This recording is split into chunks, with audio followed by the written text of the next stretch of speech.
2006년 10월 28일 토요일 오후 2시 강원도 태백산 중턱에 위치한 어느 사찰진이 보였다. 그곳이 68세 노모와 35세 아들의 생존 반응이 확인된 마지막 지점이다. 목적은 1박 2일 일정의 효도 관광이었다. 가을 단풍 부기하기 위해 막내 아들이 헐어머니를 모시고 떠난 길이었다. 계획 그대로라면 두 사람은 당일 저녁 산 아래 민박 10에서 하룻밤 거묵고 이튿날 서울로 복귀했어야 했다. 그러나 일요일 해가 저물도록 모자의 행방은 묘연했다. 이튿날인 월요일 아침 신고를 받고 수령한 경찰이 태백산 주차장을 수색했다. 아들의 소유인 검은색 승용차는 주차장에 덩그러니 멈춰 있었다. 차량 내부는 마치 주인이 금방이라도 돌아올 듯한 상태였다. 여행용 가방과 주전부리, 심지어 어머니가 복용해야 할 약봉지까지 그대로였다. 사라진 것은 오직 두 사람뿐이었다. 경찰계력조와 산악구조대원 150명이 집부럭 투입되었다. 산 전체를 사사치 뒤졌으나 조원행이 이인수엔 이라이 엄마고 밀레 요즘은 유피니언 원바로가에서 주사팀 예비에 적이면서 용세상에 한 인물이 포착되었다. 바란이 실종된 아들의 치명이었다. 수사팀이 주목한 배경에는 3억 원 상당의 아파트를 둘러싼 유산 다툼이 있었다. 캐드주대기 워처 니디디오스 파이 존스 버서구리 테스터스트사도스의 원타이트 하나 결정적인 물증 이른바 스모킹건이 부재했다. 2006년 태백산 모자 동반 실종 사건 그 미스터리의 심연을 들여다본다. 당신이 기억하지 않으면 그들의 이름은 영원히 소멸할 것이다. 이것은 실종의 재구성이다. 첫 번째 실종 기록 효도 여행의 이서막 실종자 김민준 씨는 서울 소재 중소기업의 영업직 사원이었다. 당시 35세 입사 10년차. 주변인들은 그를 상실하고 우직한 인물로 평가했다. 최근 내근을 받아 하지 않았고 마리가 논문은 반드시 완수하는 책임감을 지녔다. 지인들이 공통적으로 증언하는 그의 가장 큰 특징은 남다른 효심이었다. 김 씨의 모친 한순자 씨는 68세였다. 5년 전 남편을 신분정색으로 떠나보낸 뒤 서울 외곽의 소형 아파트에서도 고중이었다. 그녀의 일상은 단조로웠다. 기성부, 화초 시사를 하고 아시반에는 텔레비전을 시청하거나 경로당을 장음했다. 저녁 치사 역시 혼자 해결하고 이른 잔자리에 들어다 무릎권 이염으로 거동이 불편했고 당뇨약을 매일 복용해야 하는 처지였다. 김민준 씨의 주말은 온전히 어머니를 위한 시간이었다. 토요일 퇴근길에 장을 봐서 토요일 오전 뭔가를 방문했다. 모친과 점심을 함께한 채 병원 진료를 돕고 일요일 저녁이 되어서야 서울 자택으로 귀가하는 것이 그의 고정된 터렌된 스케줄이었다. 한 씨에게 민준은 막내 아들이자 삶을 지탱하는 유일한 기둥이었다. 민준 씨에게는 형이 있었다. 4살 터울의 형 김민하 씨. 당시 40세였던 민호 씨는 서울 은평구 일대에서 소규모 인테리어 업체를 운영하고 있었다. 그러나 형제 간의 교류는 단절된 상태나 다름없었다. 몇 년 전부터 민호 씨의 사업이 경영난을 겪으면서 금전적 문제가 결여한 관계의 기녀를 캐네이트로 명절에도 온 가족이 모이는 일은 드물었고 안부 전화조차 끊긴 지 오래였다. 갈등의 핵은 어머니 명의의 부동산이었다. 서울 외곽에 자리한 30평형 아파트. 20년 전 부친이 매입한 이 집은 시세로 3억 원을 호가하는 자산이었다. 민우질은 이 아파트를 담보로 대출을 받아 사업 자금을 융통하고자 했다. 그러나 모친의 입장은 완강했다. 한순자 씨의 마음은 이미 막내 민준에게 기울어 있었다. 매주 찾아와 자신을 살들이 보살피는 민준에게는 고마움을, 사업을 핑계로 발걸음을 끄는 장남 민호에게는 성함들을 느끼고 있었다. 이러한 띵능한 기류송에서 민준 씨가 여행을 제안했다. 어머니, 이번 주말에 태백산 가실래요? 단풍 구경도 하고 절엔 들러 기도도 드리고요. 한순자 씨는 반색했다. 젊은 시절 남편과 함께 오르던 산이자 싱포도배구도 가족 휴양지로 즐겨 찾던 장소에다. 추억이 서린 그곳을 다시 방문한다는 사실만으로도 그녀는 들떴다. 10월 27일인 구지파 가이ኳ이슐 땡이 보이기 순간서 2차 도저자 엄타이소 벨트 ESG 젠 그네바 모자는 오랜만에 호여포를 풀었다. 돌아가신 아버지의 제사 문제, 민준의 결혼 계획, 그리고 빛바랜 가족 여행의 기억들이 대화 주제였다. 남편을 떠올리던 한 씨의 눈시울이 잠시 붉어졌다. 민준 씨는 말없이 어머니의 손을 잡았다. 내일 떠날 여행에 대한 기대감이 현실의 근심을 잠시 덮어주었다. 두 번째 시종 기로 마지막 목욕 10월 28일 토요일 오전 7시 민준 씨 소유의 검은색 소나타 승용차가 서울을 빠져나갔다. 조수석에는 모친 한순자 씨가 탑승해 있었다. 그녀는 두꺼운 파딩 점퍼를 착용하고 무릎에는 단요를 덮는 형태였다. 10월 말 산간 지방인 태백의 아침, 기온이 서울보다 현저히 낮음을 대비한 복장이었다. 뒷좌석에는 1박 2일 일정에 맞춘 짐이 실려 있었다. 여벌의 유이지, 세면도구, 어머니의 약봉지, 그리고 아이스박스가 놓여 있었다. 박스 안에는 한 씨가 새벽 이에 얼어나 직접 만든 김밥과 과일이 담겨 있었다. 민준 씨는 차를 모고 영동 고속도로 방향으로 진입했다. 하늘은 쾌청했고 도로 흐름 또한 원활했다. 차 내에는 라디오 소리가 난게 깔려 있었다. 그대 옛 예약 재상 먼저 교체파에 과집을 스포스 모자는 고속도로 예표소에 들로 잠시 업무를 해결하고 커피 한 잔의 여유를 가졌다. 어머니는 그곳 매점에서 호두과자 한 봉지를 구매했다. 오전 10시 30분 김민준 씨의 차량이 태백산 주차장에 진입했다. 주차장은 이미 만차에 가까웠다. 단풍 절정기인 주말을 맞아 전국 각지에서 몰려든 등산객들로 북적였다. 차에서 내린 민준 씨는 어머니의 손을 잡고 걸음을 옮겼다. 한순자 씨의 무릎 상태를 고려한 배려였다. 아들은 어머니의 느린 보폭에 맞춰 천천히 송도를 조절했다. 목적지는 산 중턱에 위치한 안자였다. 등산로 초입에서 도보로 약 40분 거리. 경사가 크하지 않고 완만하여 노약자들도 부담 없이 찾는 코스로 알려져 있었다. 오전 11시 두 사람은 등산로 입구에 위치한 매점에 잠시 들렀다. 생수 2병과 초콜릿바 하나를 구입했다. 매점 주인 박순회 씨는 경찰 조사 과정에서 그만 나이집을 산 노모와 아들로 보이는 손님이었습니다. 어머니가 다리를 좀 절신한 것 같았는데 아들이 살들이 부축하며 걷더군요. 두 분 다 인상이 워낙 선해서 기억합니다. 이것이 수색기로 남은 모자에 대한 첩보파의 공식 목격담이다. 오후 2시 사찰 진입로 부근에서 두 번째 목격자가 등장했다. 50대 남성 등산객이 상철 씨였다. 그는 장립구 쪽에서 어머니와 아들로 추정되는 일행을 목격했다고 증언했다. 아들이 어머니의 팔을 단단히 잡고 천천히 이동 중이었다고 했다. 그는 그날 제스를 통해 사건을 접하고 신고해 온 인물이었다. 오후 2시 이곳이 한순자 씨와 김민준 씨의 생존이 확인된 마지막 시점이다. 그 시각 이후 두 사람의 자녀는 세상에서 완전히 지워졌다. 당초 모자의 계획은 명료했다. 사찰에서 불공을 들인 뒤 산아래 민박가 집에서 1박을 하고 이튿날인 10월 29일 토요일 오후 서울로 귀경하는 일정이었다. 그러나 약속된 일요일 오후가 지나도록 민준 씨에게서는 아무런 기별이 없었다. 침묵이 길어지자 직장 동료 박정수 씨는 불길한 예감에 휩싸였다. 민준 씨와는 월요일 아침 중요한 미팅이 예정되어 있었다. 일요일 저녁에는 반드시 사전 연락을 취하기로 약속된 상태였다. 저녁 8시, 9시, 10시 수차례 통화를 시도했으나 연결음조차 들리지 않았다. 휴대전화 최고와 들리지 않았다. 휴대지에 없지노 주지사 투엔 도급마고 매 수차례 통화를 시도했으나 연결음조차 들리지 않았다. 휴대전화는 먼저 샤인가를 중매를 우었고요. 그러나 형의 반응은 의외로 단단하다. 산에서 내려오는 게 좀 늦어지는 거 아니겠습니까? 내일 아침이면 연락이 오겠지요. 예수롭지 않다는 투였다. 10월 30일 월요일 아침 모자는 돌아오지 않았다. 연락 또한 두절 상태였다. 인내심은 한계에 다다랐다. 세 번째 실종 기록 수색일 개시 10월 30일 월요일 오전 11시 김민호 씨가 태백경찰서에 정시가로 실종 신고를 접수했다. 수화기 너머로 들려오는 그의 목소리는 건조하고 단담했다.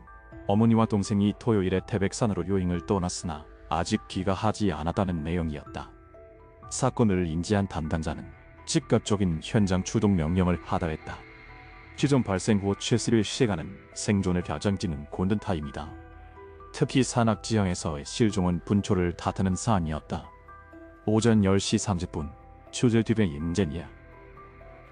장례 120을 스포 도비춤발소 2차 도대자 군미제 도비의 film cen리문디 크로시파이 자르스 포석 도비숨 칼세보부차 도대자 aftertitle 차문은 잠겨 있었고 내부에는 여행짐이 고스란히 방치되어 있었다. 준이소요 도스처 선명호스들 리무시코스 박스 안에는 먹다 남은 김밥과 고일이 부패가 진행된 상태로 남아 있었다. 차량 외관은 깨끗했다. 강제 개방을 시도하거나 유리창을 파손한 침입 흔적은 전무했다. 오후 1시 관할란 산소 구조대가 현장에 늦먼지 크로시파이 어저낫 버스 구조대가 판미카스텔 슈타 도대차에 돈천악 투생기를 했다. 사초로 이어지는 주탄방로 인근 계곡 어지파 어저울스 버스 구리 켜제 복세사도 씀시 예수원이 그진 젠 워킹도 매 실종자들의 이름을 목천껏 부르고 다진에 쓰러져 이슬지 모를 사각차들을 집중 점검했다. 그러나 모자의 흔적은 그 어디에서도 발견되지 않았다. 사설들 역시 두 사람을 본 기억이 없다고 진술했다. 당일 기독객이 워낙 많아 개별 관문객의 얼굴을 특정하기 어렵다는 답변이었다. 수사지휘봉을 잡은 강태영 형사는 당시 40세의 백태광 수사관이었다. 강원도에선 서에서의 시집년 넘게 근무하며 숱한 산악 실종고를 처리한 경험이 있었다. 그가 초기에 모계를 불가능성은 조난이었다. 고령인 어머니의 무릎 상태를 고려할 때 산행 도중 사고가 발생했을 개연성이 충분했다. 그러나 단순 조난으로 단정하기에는 섭렵지 않은 정황들이 포착되었다. 첫째, 시기적 특수성이다. 10월 말 태백산 등산객으로 인산인해를 이루는 성수기였다. 퉁감배인 정벌영 풋무본디 좋았다. 10월 28일과 29일 양일감 태백 지역은 비 한 번 내리지 않는 요원한 날씨를 유지했다. 셋째, 차량에 방치된 짐이다. 만약 하산 도중 무례히 사고를 당했다면 최소한의 짐은 소지한 채 이동했을 것이 상식적이다. 모든 짐을 차에 두고 몸만 사라진 상황. 강 형사는 10월 초하면 무화디 거제다. 다출색 이틀째 무전 뒤에서 다급한 음성이 타전되었다. 계곡 쪽에서 특이 물체 발견.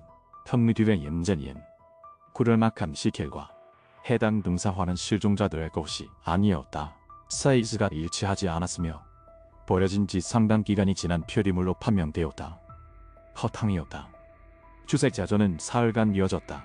11월 2일까지 연인원 150명이 투입되었으나 모자의 행방은 여전히 오리무중이었다.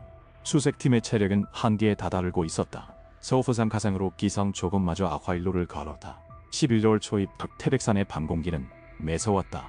기온은 영하권으로 곤두박질 쳤다. 수사가 대폭 쌍포의 좌제다.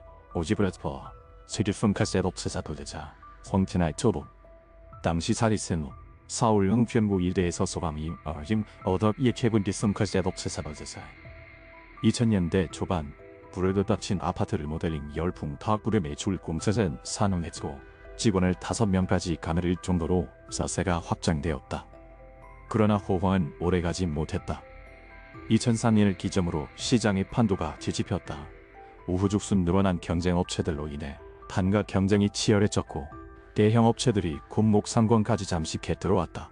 영세업체들이 서울 자리는 강업풋 미본디 크로세파이 자르서 자꾸리 밤철 직원들을 하나둘 내보내야 하고 이참 6년제별서는 사실상 황비 현장을 튀는 처지가 되었다. 문제는 빚이었다. 창업 초기 은행에서 융자받은 5천만 원, 운영자금 확보를 위해 크레라 쓴 신용대출 3천만 원, 여기에 거래처에 지급하지 못한 미수금 2천만 원까지 민유 씨가 짊어진 부채 총액은 1억 원을 상회했다. 매달 통장에서 빠져나가는 이자 비용만 5기방안에 육박했다. 원금 상환은커녕 이자 막기에도 급급한 실정이었다. 경제적 고금은 가정의 부화로 이어졌다. 근접 문제로 인한 부부싸움이 다해져왔고 아내는 친정으로 피신하는 나이니를 갔다. 피해란 그대모님 그에게 유일한 탈출구가 있었다. 모친 명의 부동산이었다. 서울 구의역에 자리한 30평형 아파트 시세 3억 원을 커버하는 날짜 자산이었다. 이를 담보로 대출을 일으키면 최소 2억 원의 유동성을 확보할 수 있었다. 그 돈이면 빚을 청산하고 재기를 노려볼 수 있다는 계산이 선다. 민호 씨는 2005년 말부터 어머니를 끈질기게 설득했다. 사정을 설명하고 사업이 정상화되면 반드시 변제하게 놓으라 약속했다. 그러나 한순자 씨의 태도는 단호했다. 사후의 두 아들에게 공평하게 상속될 유산이므로 생전에 담보로 잡힐 수는 없다는 입장이었다. 어머니의 완강한 거절은 민호 씨에게 분노를 심어주었다. 그는 어머니가 막내인 민준만 편애한다고 믿었다. 매주 찾아와 살갑게 구는 동생에게는 용돈이며 발이며 아낌없이 퍼주면서 생계 때문에 고군분투하는 장남에게는 갱담하다는 피해의식, 형제 사이에는 폰놓을 수 없는 정이 흐르고 있었다. 수사팀이 형제간의 타자단을 인지한 시점은 실종 신고 이틀 뒤였다. 민준실의 직장 동료 박장수 씨의 진술이 결정적 단서가 되었다. 민준이가 형 문제로 고머리를 앓았습니다. 유산 문제로 형이 어머니에게 계속 돈을 요구한다며 걱정이 많았어요. 탕비듀의 인생과 자녀에게 영향을 커스큐트다더즈자의 전차의 조생이 군전 문제로 인한 가족 불화는 시인했으나 그것이 실종과 무슨 인과관계가 있느냐며 반문했다. 그의 얼굴에는 감정이 없었다. 가족의 행위를 검증하는 기색보다는 자신을 의심하는 수사기관에 대한 불쾌감이 역력했다. 강 형사는 민호 씨의 알리바이를 추궁했다. 10월 28일과 29일 어디에 졌습니까? 아버지가 탕대용 형사의 눈매가 매서워졌다. 하지만 거기까지였다. 원징 오만한 상태에서 민호 씨는 단순 참부인에 불과했다. 수사의 흐름이 급변한 것은 며칠 뒤였다. 다섯 번째 실로 예스처말 노티조스 파이 저스폴락 한순자 씨가 실종 2주 전 유언장을 작성했다는 사실이었다. 제보자는 한 씨의 40년 지기 김옥순 씨였다. 최전북 씨가 스피어쳐 최지브르 법사골이 꿈비썸 카스데복스사도스제 전차나이 투 작너 10월 28일 이후 형구와의 연락이 두절되었다. 집 정화는 신호음만 울릴 뿐 응답이 없었고 경로당에도 모습을 드러내지 않았다. 불안감을 느낀 김 씨는 주변을 수소문했고 이웃 주민으로부터 충격적인 소문을 접했다. 한 씨가 아들과 태백산으로 떠났다가 행방불명되었다는 소식이었다. 김 씨는 며칠을 고민하다 경찰서 문을 두드렸다. 40년 지기 친구에 이래서 나온 증언은 수사팀을 긴장시켰다. 순자가 10월 중순쯤에 법무사 사무실에 다녀왔어. 유언장을 장식으로 준다고 했지. 확인된 유언장의 내용은 파격적이었다. 한순자 씨 명의 아파트와 예금을 포함한 전 재산의 70%를 차남 민준에게 상속한다. 정남 민희도에게는 나머지 30%만 배분한다는 내용이 명시되어 있었다. 통상 장남에게 유산을 몰아주거나 더 많이 배분하는 한국 사회의 관례를 정면으로 거스르는 결정이었다. 특히 씨가 사놓은 상회하는 아파트 지분이 과반이 차남 민준 씨에게 귀속되도록 설계되어 있었다. 김옥순 씨는 친구가 연장을 작성하게 된 배경을 소상히 설명했다. 한순자 씨는 장남 민호 씨에 대해 강한 불신을 품고 있었다. 큰애는 텅하면 돈 문제로 속을 썩였어. 찾아오지도 않으면서 재산만 탕내는 것 같아 무섭다니까. 명절이도 고백이 한번 비치지 않고 전화만 하면 앵무새처럼 돈 타령만 밀어놓는 애들에 대한 서운함이 법에 달해 있었다. 반면 막내 민준 씨는 매주 뭔가를 찾아 살림을 챙겼다. 여우동행부터 잠복이, 말동무까지 어머니 입장에서 차남에게 마음이 기우는 것인 필연적인 비결이었을 것이다. 핵심 조점은 민호 씨가 이 유언장의 존재를 인지하고 있었느냐는 점이었다. 수사팀은 한순자 씨의 통화 내역을 조회했다. 10월 16일 유언장을 작성한 당일이었다. 한 씨가 민호 씨에게 팔씨는 기록이 확인되었다. 통화 시간은 8분 47초. 단수만부 전화치고는 꽤 긴 시간이었다. 민호 씨의 적 팔정 씨가 당시 상황을 증언했다. 훗날 저녁 남편이 잔굴말을 같이다이 약속을 하고 대법원 결세법하고 왔는데 언성이 점점 더 짜증나. 금기야 고함을 줄였어요. 박씨의 진술에 따르면 남편은 전화기를 집어던지듯 끊어버린 뒤 한동안 입을 굳게 다물었다. 무슨 일이냐는 아내의 물음에도 묵묵부답이었다. 그는 거실 소파에 앉아 명아리 하고만 응시할 튠이었다. 그러나 그날 밤 술에 취한 민호 씨가 내뱉은 혼잣말을 박 씨는 똑똑히 기억하고 있었다. 내가 장남인데 어떻게 뒤돌을 수 있어. 니는 옛날 알고 있었다. 어머니가 유언장을 작성했다는 사실, 그리고 그 내용이 자신에게 절대적으로 불리하게 작용한다는 사실을 인지하고 있었던 것이다. 수사팀은 모자간의 가등 양상을 집요하게 파고들었다. 2개월 21일 실종 일주일 전이었다. 그날 민호 씨가 어머니의 아파트를 방문한 정황이 포착되었다. 같은 동주민 이량차 씨의 목격담이었다. 그날 오후 복도에서 그나들을 봤어요. 표정이 아주 험악했고 시시가라며 걷더라고요. 평소 인사를 주고받던 사이였으므로 그날 미호 씨는 이륙과 눈도 마주치지 않은 채 지나쳤다. 잠시 후 한순자 씨의 집 안에서 고성이 터져나왔다. 남자의 고함과 휘탁하게 문이 닫히는 소음이 복도까지 울렸다. 민호 씨는 어머니와 격렬한 언쟁을 벌인 것으로 추정되었다. 유원장 수장 요구가 받아들여지지 않았을 공산이 큰다. 결국 민호 씨는 나오페리에 물리쳐 아이 연락서 사고리 켜제 복세 잡았어요. 돈차에도 지나오 암밋 이해는 없으니 아가트엔 버킹대로 매교수님 괜히르면을 이거에서 민호 그 시기에는 범행을 저지를 명확한 동기가 존재했다. 어머니가 생존해 있는 한 유원장은 유효하다. 어머니가 사망할 경우 유산의 70%는 동생에 묻히된다. 그러나 어머니와 동생이 동시에 사라진다면 상속의 구도는 완전히 재편된다. 민호 씨는 유일한 법적 상속인 자격을 득하게 된다. 3억 원이 넘는 아파트, 감당하기 힘든 빈더미에 눌린 그에게는 생명줄과도 같은 고액이었다. 동기는 차고 넘쳤다. 남은 것은 이를 입증할 물증이었다. 6번의 실종 기록 흔들리는 알리바이. 11월 5일 수사팀은 민호 씨의 동선을 정밀 추적하기 시작했다. 우선 공근 날성은 사건 당일인 10월 18일과 29일의 행적이었다.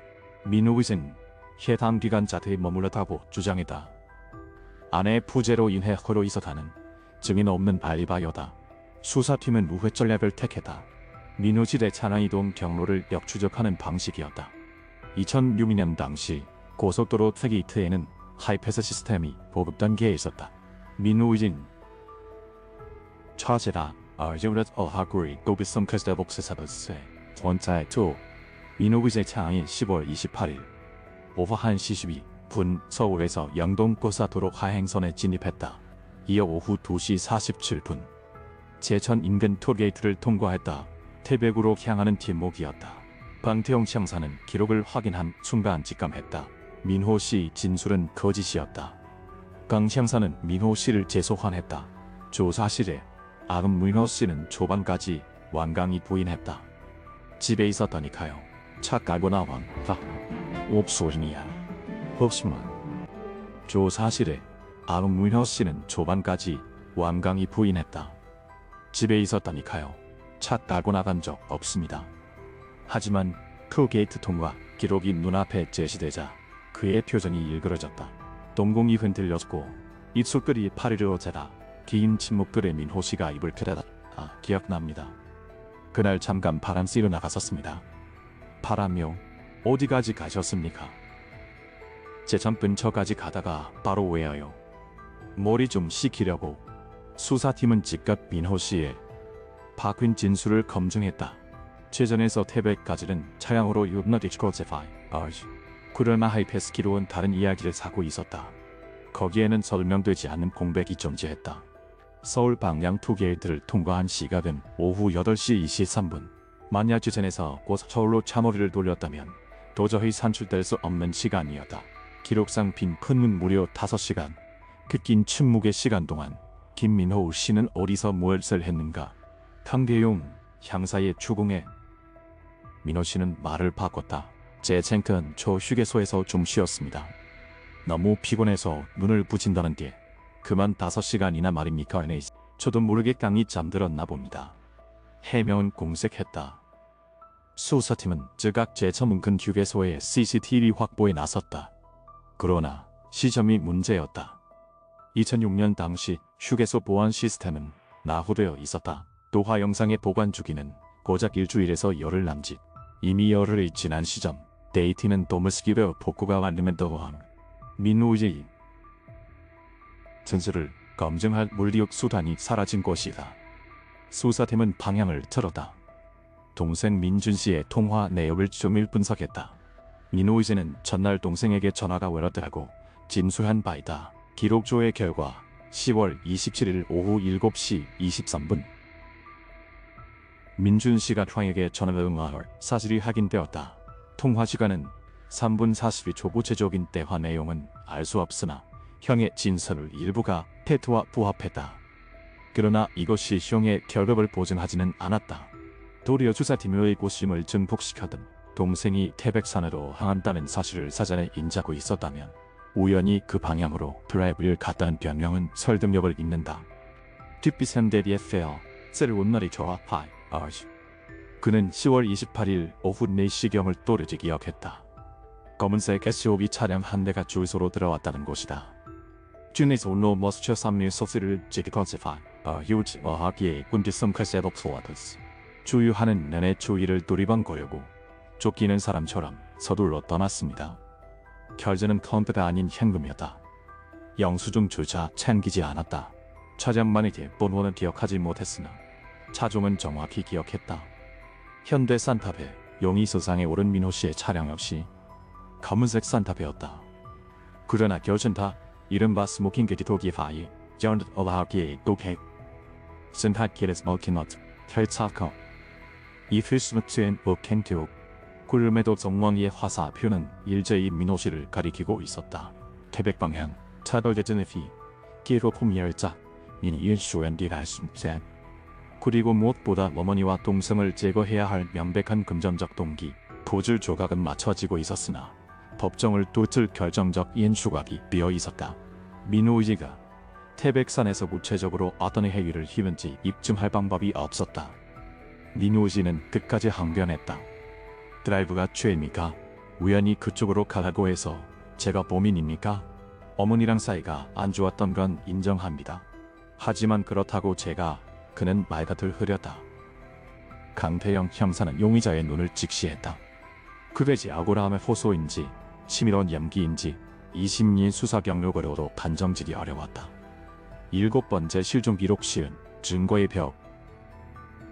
11월 중순 수사는 교착 상태에 빠졌다. 신증과의 정황은 차고 넘쳤으나 기소를 가능케 할 물증이 전무했다. 가장 치명적인 약점은 피해자의 부재였다. 한순자 씨와 김민준 씨의 생사조차 확인되지 않았다. 법적으로 두 사람은 여전히 단순 행방 불명자였다. 시신 없는 살인사건은 성립하기 어렵다. 수사팀은 최유의 수단으로 대대적인 재수색을 감행했다. 12월 10일부터 20일까지 5일간 연인원 200명을 투입해 태백산 일대를 이잡듯 뒤졌다. 계곡과 절벽은 물론 폐광지역과 인적 드문 야산까지 훑었다. 주색견이 투입되었고 상공에는 헬기를 띄웠다. 예월과는 참담했다. 시신은커녕 유류 품조각 하나 발견되지 않았다. 강태영 형사의 속은 타들어갔다. 분명히 이 산 어딘가에 답이 있을 터인데 산은 침묵했다. 상부의 압박수에도 무너졌다. 물증도 없이 언제까지 매달릴 건가? 계장이 강 형사를 호출해 질책했다. 연말을 앞두고 처리해야 할 사건이 산더미처럼 쌓여 있었다. 강 형사는 시간을 더 달라고 은소했으나 조직의 논리는 인정했다. 수사 일액은 하나둘 다른 강력 사건으로 차출되어 빠져나갔다. 2006년의 사구세제로는 한계가 명확했다. DNA 간섭 기술은 초기 단계였고 위성 위치 추적이나 휴대전화 디지털 포렌식 또한 정리하지 못했다. 방범용 CCTV는 도심에는 설치되어 있을 뿐 산악지대는 감시 사각지대였다. 무엇보다 시간이 야속했다. 실종 후 이미 3주가 연과했다. 흉의 증거는 바람과 시간에 의해 훼손되고 있었다. 11월 말 태백산에는 철눈이 내렸다. 하얀 눈이 산을 덮으면 수색은 사실상 불가능해진다. 진실이 눈 속에 파묻힌 위기였다. 수사팀은 전공법을 택했다. 민호 씨를 압박하여 자백을 받아내는 것. 12월 22일 민호 씨가 다시 경찰서로 소환되었다. 이번에는 참고인이 아닌 피해자 신분이었다. 저희국 칼별은 신문지의 경병금에서 이자 차 지문비 및 인여피 다같이 복행적 매 강태영 형사는 김민호 씨의 맞은편 의자에 가속이 등을 물었다. 도입을 위로 두 남자의 시선이 팽팽하게 얽혔다. 강 형사는 그간 확보한 정황 증거들을 하나씩 천천히 내려놓았다. 유원장의 실체, 어머니와의 격렬한 부하, 실종 당일 태백행 투베이트 진입 기록, 설명되지 않는 5시간, 그리고 주유소에서의 목격담까지. 카드가 한 장씩 뒤집힐 때마다 미호 씨의 표정은 깜빡하게 굳어갔다. 이마에는 식은땀이 내쳤고 이 스테이블 위에 올려둔 손가락 끝이 미세하게 진동했다. 물크부자 되던 손이 심하게 떨자 그제반 아주 고답 고백. 저는 어머니와 동생을 해치지 않았습니다. 형사가 깨물었다 브라켓에다가 사실은 인정합니까? 민호 씨는 입술을 꽝 깨물며 시선을 회피했다. 총수한테 들었습니다. 전날 저 안 알아서 어머니 모시고 태백산 간다고 하더군요. 같이 가자고 했는데 바빠서 거절했습니다. 그래서 당일에 뒤를 박은 겁니까? 아닙니다. 드라이브 하다 보니 우연히 그쪽으로 간 것뿐입니다. 논리가 결여된 진술이었다. 그러나 거짓 임을 증명할 물증 또한 부재했다. 검찰은 기소유예 결정을 내렸다. 현존하는 간접 증거만으로는 유죄 판결을 이끌어내기 역부족이라는 법리적 판단이었다.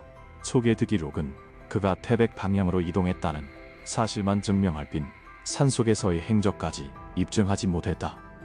주유소 목격담 역시 차량 번호 미확인으로 인해 용의자를 특정할 수 없었다. 최대주의 임모비아케스 조제파 어지 어다구리 김민호 씨 끝난 게 아닙니다. 민호 씨는 대꾸 없이 걸음을 재직했다. 단 한 번도 뒤돌아보지 않았다. 멀어지는 그의 쥐모습을 보며 강 형사는 주먹을 우수하도록 쥐었다. 주사 양제 강호스를 윗먼디치코스파 어저울스퍼서구리 꼼비썸 카스데복스사버즈체 한순자 씨와 김민준 씨 실종 사건은 공식적으로 미제 사건으로 분류되었다. 신고 접수 5개월 만에 모든 수사와 수색 활동이 종료되었다. 담태영 형상 사탄파이를 덮며 다음 탄식을 내뱉었다. 20년 형사 인생에서 가장 매아픈 파이였다. 반마하자 기록을 복귀하며 놓친 단서를 찾으려 애썼지만 중고 재판주의라는 사법 시스템의 벽을 넘을 수는 없었다. 민호 씨는 일상으로 복귀했다. 흉의 없음 처분을 받았기에 법적 제약은 전무했다. 인테리어 사업은 종료했지만 다른 일자리를 구해 생계를 꾸렸다. 이오모나웬 영희 아파트는 상속 절차에 무려 동결된 상태였다. 님부구산 실종자에 대한 실종 선고는 무죄이야 5년이 경과해야 청구 가능하다. 민호 씨에게는 5년의 기다림이 필요했다. 시간은 무심하게 흘렀다. 2008년, 2009년, 2010년 대중의 기억 속에서 모자의 이름은 희미해졌고 언론의 카메라는 새로운 사건을 쫓아 떠났다. 민준 씨의 회사 책상 위에는 주인을 잃은 머그컵만이 오랫동안 먼지를 뒤집어 쓴 차에 놓여 있었다. 동료 박정수 씨는 훗날 이렇게 회고했다. 일요일 저녁에 정화가 안 됐을 때 집으로 비어가 볼걸그랬습니다. 그랬다면 무언가 달라지지 않았을까요? 부지런한 가정이었지만 그는 오랜 시간 죄책감에서 벗어나지 못했다.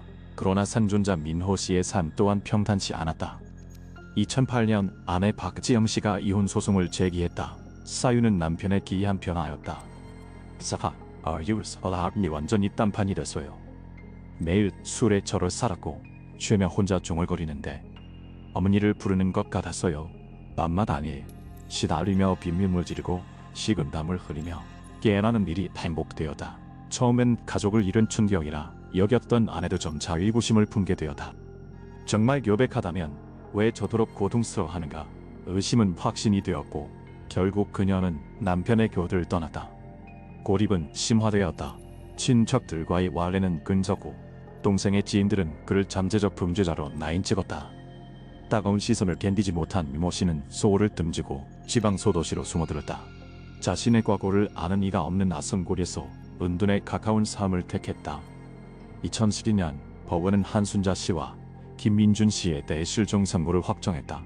실종 6년 차 생존 반응은 전무했다. 법적으로 두 사람은 도망가거라 세대였다. 유일한 상속권자가 된 민호 씨는 어머니의 아파트를 손에 넣었다. 자산 가치는 4억 원으로 상승해 있었다. 그는 지체 없이 부동산을 처분해 빚을 청산했다. 가장 유력한 용의자가 피해자의 유산으로 이득을 취한 억설. 여론은 공분했으나 법의 테두리 안에서는 합법적인 절차였다. 사고식을 전해 들은 강태영 형사는 긴 한숨을 삼켰다. 이미 부서를 이동한 뒤였지만 가슴 한구석에 박힌 가시는 여전히 그를 찔렀다. 2018년 작년 퇴임식장. 강 형사는 마이크 앞에서 회한 손인 소회를 밝혔다.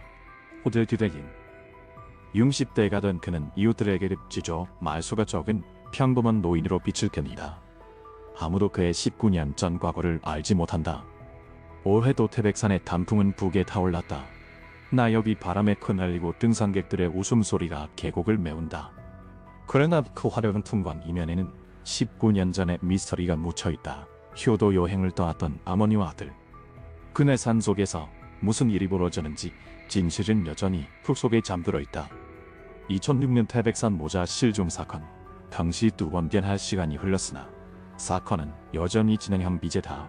경찰청 장기 미제 사건 리스트에는 아직도 2사람의 인적사항이 선명하다. 한순자 68세, 김민준 45세. 수사는 멈췄으나 종결되지는 않았다. 새로운 증거가 등장하는 순간 시계바늘은 다시 돌아갈 곳이다. 이 사건은 묵직한 질문을 던진다. 왜 평범한 여행이 영원한 이별이 되었는가?